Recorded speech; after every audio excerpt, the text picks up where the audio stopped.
Boche gold and diamonds. Buy now, pay later. UDF അധികാരത്തിലെത്തിയാൽ കർഷകരുടെ കുടിശ്ശിക തീർക്കുമെന്ന് ചാണ്ടി ഉമ്മൻ MLA പറഞ്ഞു. കർഷകർക്കായി DCC vice president Sumesh Achuthan നയിക്കുന്ന പട്ടിണി ഓണം നിരാഹാര സമരം സമാപന സമ്മേളനം ഉദ്ഘാടനം ചെയ്യുകയായിരുന്നു ചാണ്ടി ഉമ്മൻ. ഇവിടെ കർഷകർക്ക് നീതി കൊടുക്കുവാൻ സാധിക്കാത്ത കാരണം എന്താ? നിയമത്തിൽ ഉള്ള പിഴവ് തന്നെയാണ്. നിയമം നടപ്പിലാക്കാൻ സാധിക്കുന്നില്ല എന്നുള്ളത് തന്നെയാണ്. ഇവിടെ കർഷകരുടെ ജീവിതം ത്രാസിലാണ്, തുലാസിലാണ്.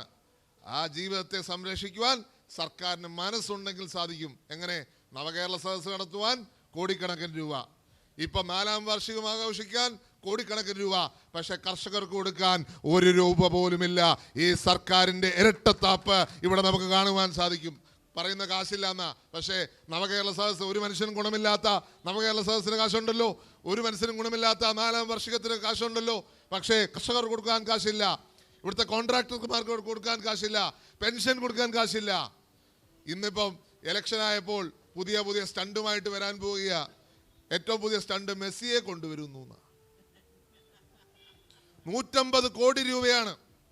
ആര് ചെലവാക്കിയാലും 150 കോടി രൂപ കൊടുക്കുന്നത് വലിയ ഒരു ഒഫൻസ് തന്നെയാണ്. ഞാൻ പറയും, കർഷകർക്ക് എത്ര കോടി കൊടുക്കാനുണ്ട്? അങ്ങനെയുള്ള പ്രശ്നങ്ങൾ നോക്കൂ. സമാപന സമ്മേളനത്തിൽ മുൻ MP രമ്യ ഉത്രാടം തിരുവോണം നാളിൽ 48 മണിക്കൂറാണ് ചിറ്റൂർ അണീക്കോട് നിരാഹാര സമരം നടന്നത്. സമാപന സമ്മേളനത്തിൽ മുൻ MLA K. അച്യുതൻ ഇളനീർ നൽകിക്കൊണ്ട് നിരാഹാര സമരം സമാപിച്ചു. ബ്ലോക്ക് കോൺഗ്രസ് കമ്മിറ്റിയുടെ പ്രസിഡന്റ് സച്ചിദാനന്ദ ഗോപാലകൃഷ്ണൻ അധ്യക്ഷനായി. K. മോഹനൻ, സന്ദീപ് വാര്യർ, കുത്തന്നൂർ പഞ്ചായത്ത് പ്രസിഡന്റ് സഹദേവൻ, ജില്ലാ president Ananthakrishnan, KS Thanikachalam, R. Pankajakshan, Sajeesh Chandran, K. Madhu, KG Sekharanunni തുടങ്ങിയവർ സംസാരിച്ചു. നമുക്കത് ഓണത്തിന് വെച്ചാൽ അത് ബുദ്ധിമുട്ടാവില്ലേ എന്ന് പറഞ്ഞു.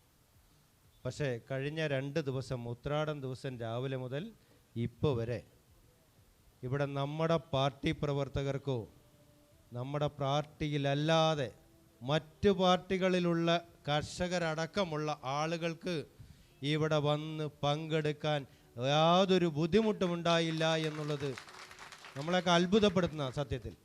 Time kids pre school, Mannannur road, Vaniyamkulam. Dot view news. കാഴ്ചകളാണ് ലോകം, കണ്ടു തുടങ്ങുക.